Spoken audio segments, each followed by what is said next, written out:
Sabe aquela sensação de acordar de um sonho e pensar, mas o que foi isso? Por que a gente sonha? E mais, por que os nossos sonhos são esses mundos malucos onde, sei lá, um cachorro recita poesia, uma pedra flutua na água? Essa é uma pergunta que perseguiu a humanidade por séculos, né?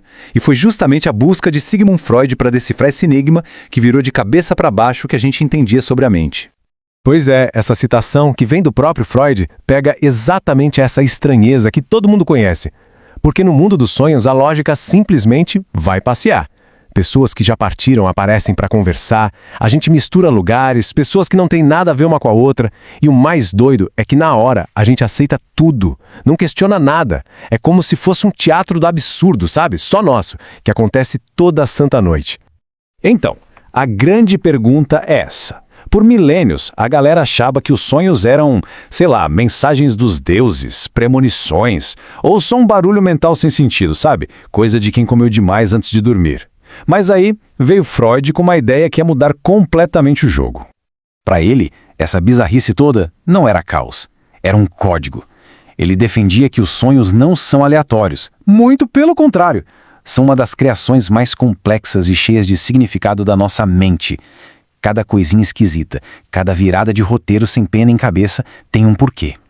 O sonho, para Freud, é basicamente uma mensagem criptografada, enviada lá do fundo da nossa mente para a nossa consciência. Ok, então se é um código, qual é a chave para decifrar? Bom, a conclusão do Freud foi, no mínimo, surpreendente. Ele disse que todo sonho, mas todo sonho mesmo, não importa o quão angustiante ou confuso ele pareça, é, na sua essência, uma tentativa de realizar um desejo.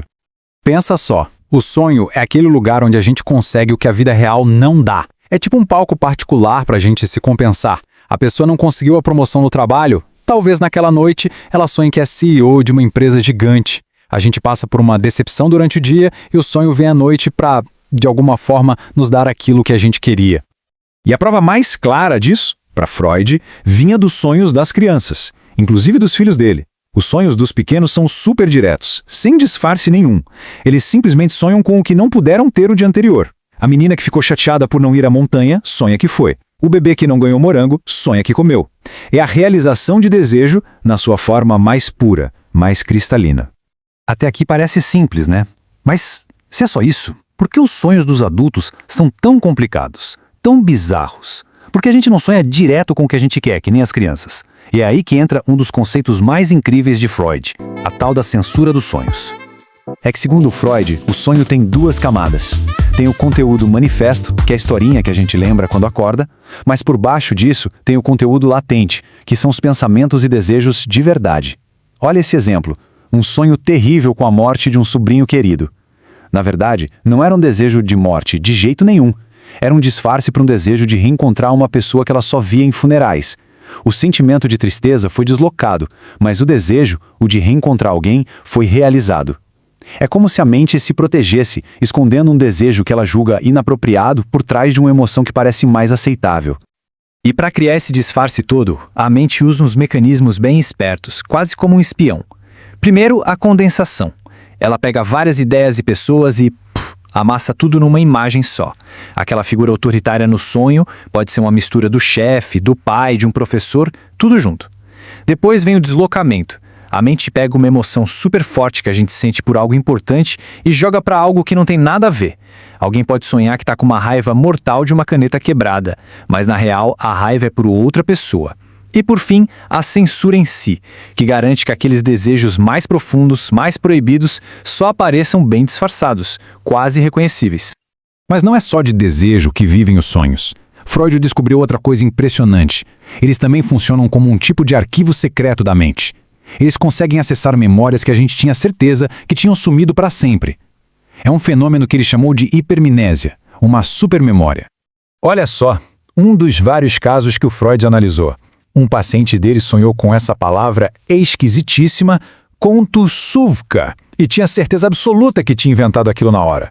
Parecia um completo absurdo, uma palavra que saiu do nada. Saquê, alguns dias depois, a revelação.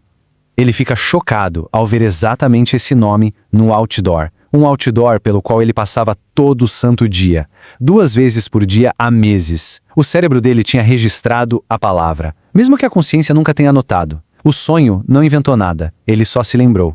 acessou uma informação que estava ali o tempo todo, bem na frente do nariz dele.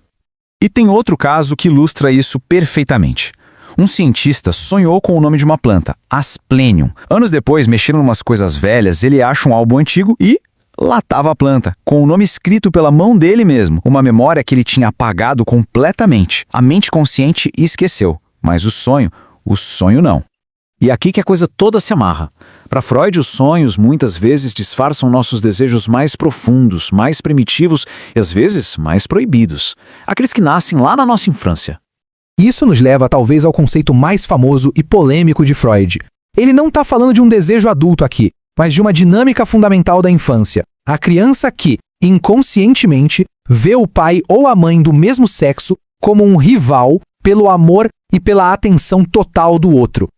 Para mostrar que essa ideia não era tão nova ou chocante assim, Freud foi buscar nos mitos antigos. Ele argumentava que a história de Édipo Rei, que fascina e apavora as pessoas há milênios, só tem essa força toda porque mexe com o tema universal e inconsciente.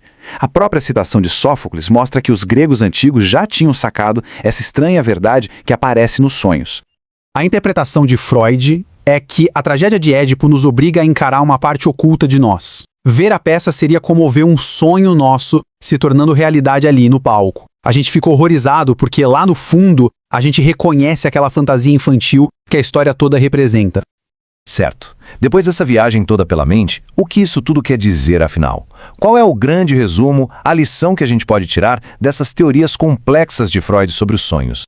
Bom, a conclusão mais famosa de Freud é exatamente esta. Sonhos não são lixo mental. Eles são, segundo ele, a estrada real para o inconsciente.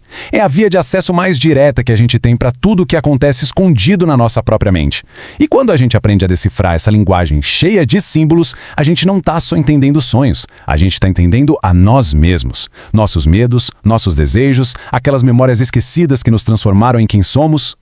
E é essa provocação que Freud nos deixa no final das contas. Quem sabe da próxima vez que alguém acordar de um sonho bem estranho, bem confuso, em vez de simplesmente ignorar como se não fosse nada, a pessoa se pergunte: que desejo será que está sendo realizado aqui? Que mensagem a minha mente está tentando me mandar?